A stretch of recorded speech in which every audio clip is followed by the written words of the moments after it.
26ನೇ ಸಾಲಿನ ಮೊದಲನೇ ಹಂತದ ಗ್ರಾಮ ಸಭೆಯನ್ನು ಹಮ್ಮಿಕೊಂಡಿದ್ದೇವೆ. ಗ್ರಾಮ ಸಭೆಯ ಸಭಾ ನಿಯಮದಂತೆ ನಾಡಗೀತೆಯನ್ನು ಹಾಡಿ ಸಭೆಯನ್ನು ಪ್ರಾರಂಭಿಸೋಣ. ಎಲ್ಲರೂ ಎದ್ದು ನಿಲ್ಲಲು ಕೋರುತ್ತೇನೆ. ನಾಡಗೀತೆಯ ಪ್ರಸಾರ.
ಧನ್ಯವಾದಗಳು. ಈ ಸಭೆಯ ಅಧ್ಯಕ್ಷತೆಯನ್ನು ಗ್ರಾಮ ಪಂಚಾಯಿತಿಯ ಅಧ್ಯಕ್ಷರು ವಹಿಸಿಕೊಳ್ಳಬೇಕೆಂದು ಕೇಳಿಕೊಳ್ಳುತ್ತಾ ಅವರಿಗೆ ತಮ್ಮೆಲ್ಲರ ಪರವಾಗಿ ಸ್ವಾಗತವನ್ನು ಕೋರುತ್ತೇನೆ. ಈ ಸಭೆಯಲ್ಲಿ ಹಾಜರಾಗಿರುವಂತಹ ನೋಡಲ್ ಅಧಿಕಾರಿಗಳಿಗೂ ಕೂಡ ತಮ್ಮೆಲ್ಲರ ಪರವಾಗಿ ಸ್ವಾಗತವನ್ನು ಕೋರುತ್ತೇನೆ. ನಮ್ಮ ಗ್ರಾಮ ಪಂಚಾಯಿತಿ ಉಪಾಧ್ಯಕ್ಷರು ಕೂಡ ಈ ಸಭೆಯಲ್ಲಿ ಹಾಜರಾಗಿದ್ದಾರೆ. ಅವರಿಗೆ ತಮ್ಮೆಲ್ಲರ ಪರವಾಗಿ ಸ್ವಾಗತವನ್ನು ಕೋರುತ್ತೇನೆ. ಹಾಗೆಯೇ ಗ್ರಾಮ ಪಂಚಾಯಿತಿ ಸ್ಥಾಯಿ ಸಮಿತಿಯ ಅಧ್ಯಕ್ಷರು ಹಾಗೂ ಇಲಾಖಾ ಎಲ್ಲ ಸದಸ್ಯರು ಕೂಡ ಈ ಸಭೆಯಲ್ಲಿ ಹಾಜರಾಗಿದ್ದಾರೆ. ಅವರಿಗೆ ತಮ್ಮೆಲ್ಲರ ಪರವಾಗಿ ಸ್ವಾಗತವನ್ನು ಕೋರುತ್ತೇನೆ. ಮುಂಚೂಣಿ ಕಾರ್ಯಕರ್ತರು, ವೈದ್ಯಾಧಿಕಾರಿಗಳು ಮತ್ತು ಆಶಾ ಕಾರ್ಯಕರ್ತರು, ಸಂಜೀವಿನಿ ಒಕ್ಕೂಟದ ಪದಾಧಿಕಾರಿಗಳು ಹಾಗೂ ಸಂಘ ಸಂಸ್ಥೆಗಳ ಪದಾಧಿಕಾರಿಗಳು, ಎಲ್ಲ ಶಾಲೆಯ ಮುಖ್ಯ ಶಿಕ್ಷಕರು ಹಾಗೂ STMC ಅಧ್ಯಕ್ಷರು ಕೂಡ ಈ ಸಭೆಯಲ್ಲಿ ಹಾಜರಾಗಿದ್ದಾರೆ. ಅವರಿಗೆ ತಮ್ಮೆಲ್ಲರ ಪರವಾಗಿ ಸ್ವಾಗತವನ್ನು ಕೋರುತ್ತೇನೆ. ಈ ಸಭೆಯ ಕೇಂದ್ರ ಬಿಂದುವಾದಂತಹ ಗ್ರಾಮಸ್ಥರು ಕೂಡ ಈ ಸಭೆಯಲ್ಲಿ ಹಾಜರಾಗಿದ್ದೀರಾ. ತಮ್ಮೆಲ್ಲರಿಗೂ ಕೂಡ ಸ್ವಾಗತವನ್ನು ಕೋರುತ್ತೇನೆ. ಈ ಮೂಲಕ ಮಾನ್ಯ ಅಧ್ಯಕ್ಷರು ಸಭೆಯನ್ನು ನಡೆಸಿಕೊಡಬೇಕೆಂದು ತಮ್ಮಲ್ಲಿ ಕೇಳಿಕೊಳ್ಳುತ್ತೇನೆ. ಓಂ ಗುರುಭ್ಯೋ ನಮಃ. ವೇದಿಕೆ ಮೇಲೆ ಆಸೀನರಾಗಿರುವ ಮುಖ್ಯ ಶಿಕ್ಷಕರೇ ಹಾಗೂ ಶಿಕ್ಷಕರೇ, ಮುಖ್ಯ ಅತಿಥಿಗಳೇ ಮತ್ತು ಗ್ರಾಮಸ್ಥರೇ, ಎಲ್ಲರಿಗೂ ನಿಮ್ಮ ಪಾದಾರವಿಂದ ನನ್ನ ಚರಣಗಳು. ಮಾನ್ಯ PDO ಅವರೇ, ಈ ಸಭೆಯನ್ನು ಅನುಪಾಲನಾ ವರದಿಯನ್ನು ಮಂಡಿಸುವ ಮೂಲಕ ಪ್ರಾರಂಭಿಸಿ. ನಾವು ಇಂದಿನ ಸಭೆಯಲ್ಲಿ 2 ಶಾಲೆಗಳ ಕಾಂಪೌಂಡ್ ನಿರ್ಮಾಣ ಹಾಗೂ ಕೈಪಂಪ್ಗಳನ್ನು ಅಳವಡಿಸುವುದು ಮತ್ತು ಅಂಗಡಿಗಳ ಕಟ್ಟಡಗಳನ್ನು ದುರಸ್ತಿ, ಪ್ರಾಥಮಿಕ ಆರೋಗ್ಯ ಶಿಬಿರವನ್ನು ಏರ್ಪಡಿಸಲು ಪ್ರಸ್ತಾವಿಸಲಾಗಿತ್ತು. ಆದರೆ ಕೇವಲ 1 ಶಾಲೆಯ ಕಾಂಪೌಂಡ್ ನಿರ್ಮಾಣವಾಗಿದೆ, ಕೈಪಂಪ್ಗಳು ದುರಸ್ತಿಯಾಗಿದೆ. ಇನ್ನು ಅನೇಕ ಕೆಲಸ ಬಾಕಿ ಉಳಿದಿದೆ. ಇಲ್ಲಿ ಯಾವಾಗಲೂ ಬಾಕಿ ನನ್ನ ಪಿಂಚಣಿ ಕುರಿತು ಇಂದಿನ ಸಭೆಯಲ್ಲಿ ಭರವಸೆ ನೀಡಲಾಗಿದೆ. ಕಳಿಸಲಾಗಿತ್ತು, ಆದರೆ ಅದು ಇಲ್ಲಿವರೆಗೂ ಬಂದಿಲ್ಲವೇ? ಅಮ್ಮ, ದಯವಿಟ್ಟು ಶಾಂತವಾಗಿರಿ. ಅನುಪಾಲನಾ ವರದಿಯನ್ನು ಪಿಡಿಒ ಅವರು ಮಂಡಿಸಲಿ. ನಂತರ ನಿಮ್ಮ ಸಮಸ್ಯೆಗಳನ್ನು ನಾವು ಚರ್ಚಿಸುತ್ತೇವೆ. ಪಿಡಿಒ ಅವರೇ ಮುಂದುವರೆಸಿ. ಇನ್ನೊಂದು ಶಾಲೆಯ ಕಾಂಪೌಂಡ್ ನಿರ್ಮಾಣವನ್ನು ಮುಂದಿನ ತಿಂಗಳಲ್ಲಿ ಕಾರ್ಯವನ್ನು ನಿರ್ವಹಿಸುತ್ತೇನೆ. ಆದರೆ ಇನ್ನೂ ಅನೇಕ ಕೆಲಸ ಬಾಕಿ ಉಳಿದಿರುವ ಕೆಲಸವನ್ನು ಈಗಾಗಲೇ ಕ್ರಿಯಾ ಯೋಜನೆಯನ್ನು ಸಿದ್ಧಪಡಿಸಿ ಮುಂದಿನ 2-3 ತಿಂಗಳಲ್ಲಿ ಕ್ರಮ ವಹಿಸುತ್ತೇನೆ. ಕಾರ್ಯದರ್ಶಿಗಳೇ, ಈ ಸಭೆಯಲ್ಲಿ ಎಷ್ಟು ಜನ ಹಾಜರಿದ್ದಾರೆ? ಹಾಜರಾತಿ ಪಡೆಯುತ್ತಿದ್ದೀರಾ? ನಡವಳಿಯನ್ನು ದಾಖಲಿಸಲು ಪ್ರಾರಂಭಿಸಿದ್ದೀರಾ? ಬಹುತೇಕ ಗ್ರಾಮಸ್ಥರು ಹಾಗೂ ಎಲ್ಲ ಇಲಾಖಾಧಿಕಾರಿಗಳು ಹಾಜರಾಗಿದ್ದೀರಿ. ಹಾಜರಾತಿಯ ವಹಿಯನ್ನು ಪಡೆದುಕೊಳ್ಳಲು ಪ್ರಾರಂಭಿಸಿದ್ದೇವೆ. ನಡುವಳಿಯಲ್ಲಿ ಇಡಿಒ ರವರು ದಾಖಲಿಸುತ್ತಿದ್ದಾರೆ. ಅಧ್ಯಕ್ಷರೇ,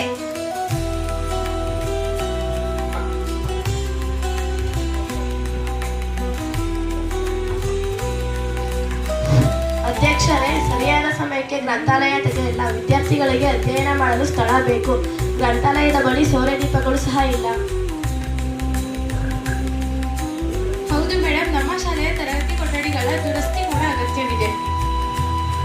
ಅಧ್ಯಕ್ಷರೇ, ಕೊಠಡಿಗಳ ದುರಸ್ತಿ ಬಗ್ಗೆ ಹಿಂದೆಯೇ ಹಲವಾರು ಬಾರಿ ಪಂಚಾಯಿತಿಗೆ ಅರ್ಜಿಯನ್ನು ನೀಡಲಾಯಿತು. ಇದುವರೆಗೂ ಕ್ರಮವಹಿಸಿಕೊಳ್ಳಲಿಲ್ಲ. ಗ್ರಂಥಾಲಯದ ಮೇಲ್ವಿಚಾರಕರೇ, ಗ್ರಂಥಾಲಯವನ್ನು ಸರಿಯಾದ ಸಮಯಕ್ಕೆ ಏಕೆ ತೆಗೆಯುತ್ತಿಲ್ಲ?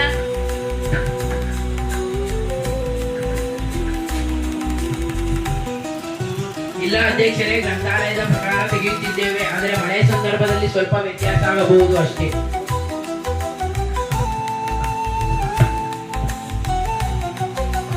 ಮಳೆ ಕಾರಣದಿಂದ ಸಮಯಕ್ಕೆ ಸರಿಯಾಗಿ ಗ್ರಂಥಾಲಯವನ್ನು ತೆರೆಯಲು ತಡವಾಗುತ್ತಿತ್ತು. ಆದರೆ ಇನ್ನು ಮುಂದೆ ಹಾಗೆ ಆಗುವುದಿಲ್ಲ. ತಾವು ಎಲ್ಲರೂ ಗ್ರಂಥಾಲಯವನ್ನು ಸದುಪಯೋಗಪಡಿಸಿಕೊಳ್ಳುವಂತೆ ಈ ಮೂಲಕ ಕೇಳಿಕೊಳ್ಳುತ್ತೇನೆ.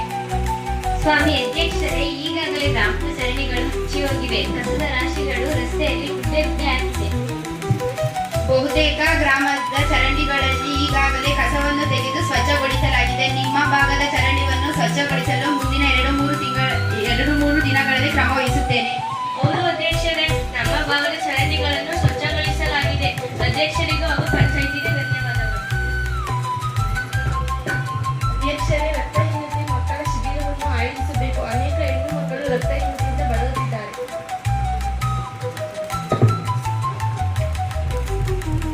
ಪಿಡಿಒ ಅವರೇ, ಪ್ರಾಥಮಿಕ ಆರೋಗ್ಯ ಕೇಂದ್ರದ ವೈದ್ಯಾಧಿಕಾರಿಯೊಂದಿಗೆ ಮಾತನಾಡಿ ಮುಂದಿನ ವಾರದಲ್ಲಿ ಶಿಬಿರವನ್ನು ಆಯೋಜಿಸಲು ಕ್ರಮ ವಹಿಸಿ. ಆಗಬಹುದು ಅಧ್ಯಕ್ಷರೇ. ಅಧ್ಯಕ್ಷರೇ, ಮಕ್ಕಳ ಪೋಷಣೆಯನ್ನು ಸುಧಾರಿಸಲು ನಾವು ಅಂಗನವಾಡಿಗಳ ಬಳಿ ಕೈತೋಟವನ್ನು ಪ್ರಾರಂಭಿಸಿದ್ದೇವೆ. ಅದಕ್ಕೆ ಗ್ರಾಮ ಪಂಚಾಯಿತಿಯಿಂದ 200 ಅನುದಾನ ದೊರೆಯಬಹುದೇ? ಪಿಡಿಒ ಅವರೇ, ಕೈತೋಟಕ್ಕೆ ಅನುದಾನ ನೀಡಬಹುದೇ? ಇಲ್ಲ ಅಧ್ಯಕ್ಷರೇ, ಬಾಲ ವಿಕಾಸ ಸಮಿತಿಯ ಸದಸ್ಯರನ್ನು ಶ್ರಮದಾನ ವಹಿಸಿ ಕೈತೋಟವನ್ನು ನಿರ್ಮಿಸಬಹುದು. ಕೈತೋಟಕ್ಕೆ ಬೇಕಾದಂತಹ ಸಸಿಗಳನ್ನು ಗ್ರಾಮ ಪಂಚಾಯತ್ ತಮ್ಮ ಸ್ವಂತ ಸಂಪನ್ಮೂಲದಿಂದ ನಿಯಮದ ಇತಿಮಿತಿಯಲ್ಲಿ ಖರೀದಿಸಿ ಕೊಡಬಹುದು. ಧನ್ಯವಾದಗಳು ಅಧ್ಯಕ್ಷರೇ. ನಾನು ಇದರ ಬಗ್ಗೆ ಮುಂದಿನ ತಿಂಗಳ ಬಾಲ ವಿಕಾಸ ಸಮಿತಿಯ ಸಭೆಯಲ್ಲಿ ಸದಸ್ಯರ ಗಮನಕ್ಕೆ ತರುತ್ತೇನೆ. ಸ್ವಾಮಿ ಅಧ್ಯಕ್ಷೆ, ಯುವಕರಿಗೆ ಮೈದಾನ ಅಥವಾ ಕ್ರೀಡಾ ಕಿಟ್ಗಳಿಲ್ಲ. ಇದನ್ನು ನಿರ್ಲಕ್ಷಿಸಿದರೆ ಯುವಕರು ಕೆಟ್ಟ ಅಭ್ಯಾಸಗಳಿಗೆ ಬಲಿಯಾಗಬಹುದು.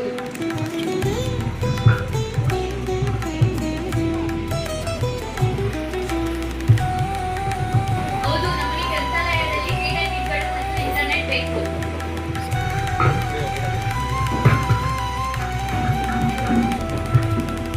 ಶೇಕಡ 2 ಕ್ರೀಡಾ ಅನುದಾನದಲ್ಲಿ ಈಗಾಗಲೇ ಕ್ರೀಡಾ ಕಿಟ್ಗಳನ್ನು ಖರೀದಿಸಲು ಕ್ರಮ ವಹಿಸಿದ್ದೇನೆ. ಅದನ್ನು ಆದಷ್ಟು ಬೇಗ ಗ್ರಾಮ ಪಂಚಾಯಿತಿಗೆ ಸರಬರಾಜು ಮಾಡಿಸುತ್ತೇನೆ. ಧನ್ಯವಾದಗಳು ಅಧ್ಯಕ್ಷರೇ. ಮಾನ್ಯ ಅಧ್ಯಕ್ಷರ, ನನ್ನ ವಾರ್ಡ್ನಲ್ಲಿರುವ ಮದ್ಯದ ಅಂಗಡಿಯನ್ನು ಬೇರೆ ಕಡೆಗೆ ಸ್ಥಳಾಂತರಿಸಬೇಕು. ಪಿಡಿಒ ಅವರೇ, ಅಬಕಾರಿ ಇಲಾಖೆಯ ಅಧಿಕಾರಿಯೊಂದಿಗೆ ಮಾತನಾಡಿ ಈ ಬಗ್ಗೆ ಏನಾದರೂ ಕ್ರಮ ವಹಿಸಬಹುದಾ ನೋಡಿ. ಆಯ್ತು ಅಧ್ಯಕ್ಷರೇ. ಅಧ್ಯಕ್ಷೆ, ಮುಂದಿನ ತಿಂಗಳು ಮುಂಗಾರು ಪ್ರಾರಂಭವಾಗುತ್ತಿದೆ. ನಮಗೆ ಬಿತ್ತನೆ ಬೀಜಗಳು ದೊರೆಯುತ್ತಿಲ್ಲ. ದಯವಿಟ್ಟು ಒದಗಿಸಿಕೊಡಿ. ಕೃಷಿ ಅಧಿಕಾರಿಯವರೇ, ತಮ್ಮ ಇಲಾಖೆಯಿಂದ ಈ ಬಗ್ಗೆ ಏನು ಕ್ರಮ ವಹಿಸಲಾಗಿದೆ? ಅಧ್ಯಕ್ಷರೇ, ಮುಂದಿನ ವಾರ ತಾಲೂಕಿನ ಎಲ್ಲ ರೈತ ಸಂಪರ್ಕ ಕೇಂದ್ರಗಳಲ್ಲಿ ಸರಬರಾಜು ಮಾಡಬಹುದು. ಅಲ್ಲಿಂದ ರೈತರು ಬಿತ್ತನೆ ಬೀಜಗಳನ್ನು ಪಡೆದುಕೊಳ್ಳಬಹುದು. ಅಧ್ಯಕ್ಷರೇ, ಧನ್ಯವಾದಗಳು ಅಧ್ಯಕ್ಷೆ. ಸ್ವಾಮಿ ಅಧ್ಯಕ್ಷರೇ, ವೀಲ್ ಚೇರನ್ನು ಬಳಸುವ 4 ಜನ ಅವಕಾಶವಿದ್ದರೆ ಗ್ರಾಮ ಪಂಚಾಯಿತಿಯಿಂದ ಕೊಡಿಸಿಕೊಡಿ. ಪಿಡಿಒ ಅವರೇ, ಶೇಕಡ 5 ಅನುದಾನ ಕ್ರಿಯಾ ಯೋಜನೆಯಲ್ಲಿ ಇದನ್ನು ಅಳವಡಿಸಿಕೊಂಡಿದ್ದೀವಲ್ವಾ? ಹೌದು ಅಧ್ಯಕ್ಷರೇ, ಈಗಾಗಲೇ ಇದಕ್ಕೆ ದರ ಪಟ್ಟಿಯನ್ನು ಆಹ್ವಾನಿಸಲಾಗಿದೆ. ಧನ್ಯವಾದಗಳು ಅಧ್ಯಕ್ಷರೇ.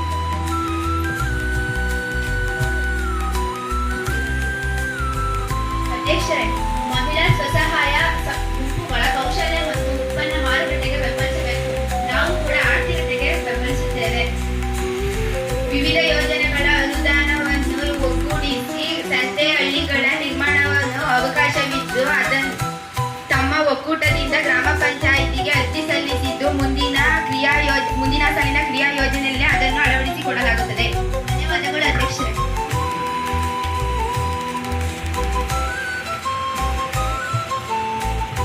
ಅಧ್ಯಕ್ಷರೇ, ಬಾಲ್ಯ ವಿವಾಹ ನಿಷೇಧದ ಕುರಿತು ಜಾಗೃತಿ ಮೇಳವನ್ನು ಆಯೋಜಿಸುವ ಅಗತ್ಯವಿದೆ. ಈ ಬಗ್ಗೆ ಗ್ರಾಮ ಪಂಚಾಯಿತಿ ಕ್ರಮ ಕೈಗೊಳ್ಳಬೇಕು. ಮಹಿಳಾ ಮತ್ತು ಮಕ್ಕಳ ರಕ್ಷಣಾ ಕಾವಲು ಸಮಿತಿಯ ಸಭೆಗಳನ್ನು ನಿರಂತರವಾಗಿ ಆಯೋಜಿಸುತ್ತಿದ್ದು, ಮುಂದಿನ ಸಭೆಯಲ್ಲಿ ಇದರ ಬಗ್ಗೆ ಕ್ರಮ ವಹಿಸಲು ಸೂಚಿಸುತ್ತೇನೆ. ಧನ್ಯವಾದಗಳು ಅಧ್ಯಕ್ಷ. ಅನುಸೂಚಿತ ಜಾತಿ ಮತ್ತು ಅನುಸೂಚಿತ ಪಂಗಡದ ಜನವಸತಿ ಪ್ರದೇಶಗಳಲ್ಲಿ ಸೋಲಾರ್ ಬೀದಿ ದೀಪಗಳ ಅಗತ್ಯವಿದೆ.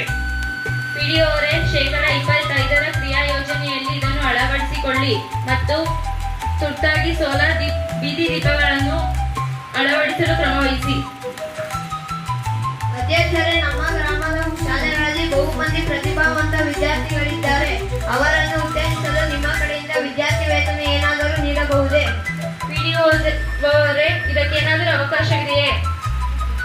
ಹೌದು ಅಧ್ಯಕ್ಷರೇ, ಶೇಕಡ 25 ಅನುದಾನದಡಿ ಅನುಸೂಚಿತ ಜಾತಿ ಮತ್ತು ಅನುಸೂಚಿತ ಪಂಗಡದ ಮಕ್ಕಳಿಗೆ ವಿದ್ಯಾರ್ಥಿ ವೇತನ ನೀಡಲು ಅವಕಾಶವಿದ್ದು, ಹಿಂದುಳಿದ ವರ್ಗದ ಮಕ್ಕಳು ಮತ್ತು ಹಿಂದುಳಿದ ಸಾಮಾನ್ಯ ವರ್ಗದ ಮಕ್ಕಳಿಗೆ ವಿದ್ಯಾರ್ಥಿ ವೇತನ ನೀಡಲು ಅವಕಾಶವಿದೆ ಅಧ್ಯಕ್ಷರೇ.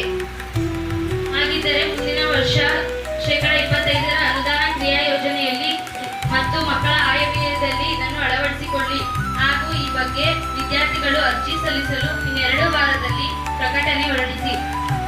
5 ಅಧ್ಯಕ್ಷರೇ, ಈ ವರ್ಷ ಶೇಕಡ 15 ಲಕ್ಷ ಲಭ್ಯವಿದೆ. ಆದರೆ ಸದಸ್ಯರ ತಮ್ಮ ಬೇಡಿಕೆಗಳನ್ನು ಗ್ರಾಮ ಸಭೆಯ ಮುಂದೆ ಪ್ರಾರ್ಥಿಸಲು ಕೋರುತ್ತೇನೆ.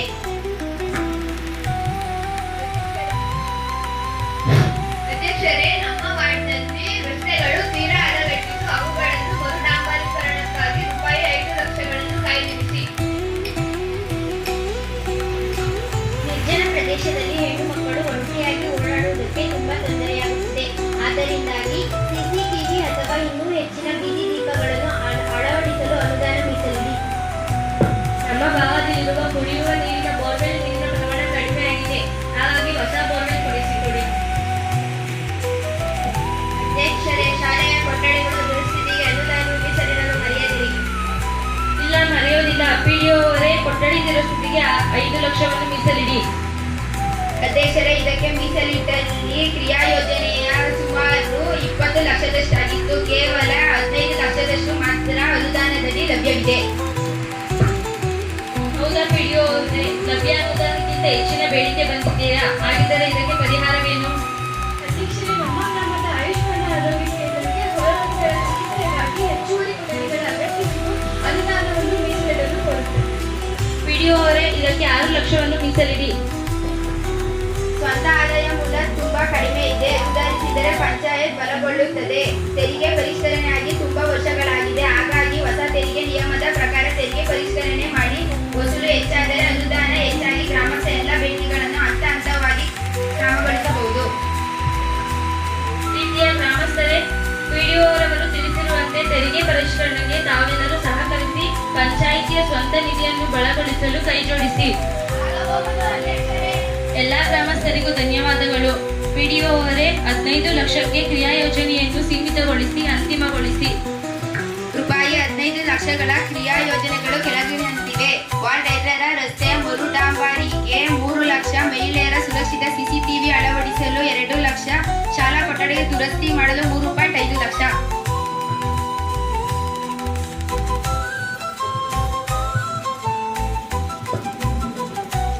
ಅಧ್ಯಕ್ಷರೇ, ನನ್ನ ಪಿಂಚಣಿ ವಿಷಯವನ್ನು ಮತ್ತೆ ಹೋದ್ರಲ್ಲ? ಇಲ್ಲಮ್ಮ ಬರತಿಲ್ಲ ತಾಳು. PAO ಅವರೇ, ಇವರ ಪಿಂಚಣಿ ಯಾಕೆ ತಡವಾಗಿದೆ ನೋಡಿ.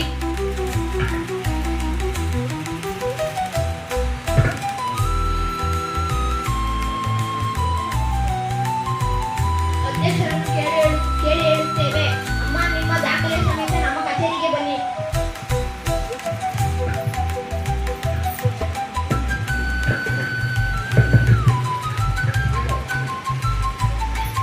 ಆಯ್ತು ಸ್ವಾಮಿ, ನಾಳೆ ನಿಮ್ಮ ಕಚೇರಿಗೆ ಬರುತ್ತೇನೆ. ಆದಷ್ಟು ಬೇಗ ನನ್ನ ಪಿಂಚಣಿ ಬರುವಂತೆ ಮಾಡಿಕೊಡಿ.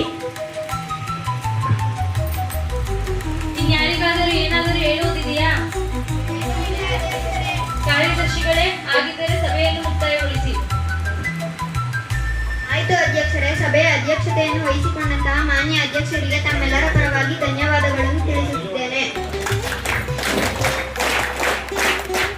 ಸಭೆಯಲ್ಲಿ ಹಾಜರಿದ್ದಂತಹ ನೋಡಲ್ ಅಧಿಕಾರಿಗಳು, ಉಪಾಧ್ಯಕ್ಷರು, ಸಾಮಾಜಿಕ ನ್ಯಾಯ ಸ್ಥಾಯಿ ಸಂಘದ ಅಧ್ಯಕ್ಷರು, ಸದಸ್ಯರು, ಸಂಜೀವಿನಿ ಒಕ್ಕೂಟದ ಅಧ್ಯಕ್ಷರು ಮತ್ತು ಪದಾಧಿಕಾರಿಗಳು, ಇಲಾಖಾಧಿಕಾರಿಗಳು ಹಾಗೂ ನೆರೆದಿರುವ ಗ್ರಾಮಸ್ಥರಿಗೆ ತಮ್ಮೆಲ್ಲರ ಪರವಾಗಿ ಧನ್ಯವಾದಗಳು. ರಾಷ್ಟ್ರಗೀತೆಯೊಂದಿಗೆ ಸದರಿ ಗ್ರಾಮ ಸಭೆಯನ್ನು ಮುಕ್ತಾಯಗೊಳಿಸೋಣ. ದಯಮಾಡಿ ತಾವೆಲ್ಲರೂ ಎದ್ದು ನಿಲ್ಲುವಂತೆ ಕೋರುತ್ತೇನೆ. भारत भाग्य विधाता पंजाब सिंध गुजरात मराठा द्राविड उत्कल बंगा विंध्य हिमाचल यमुना गंगा उच्चल जलधि तरंगा तव शुभ नाम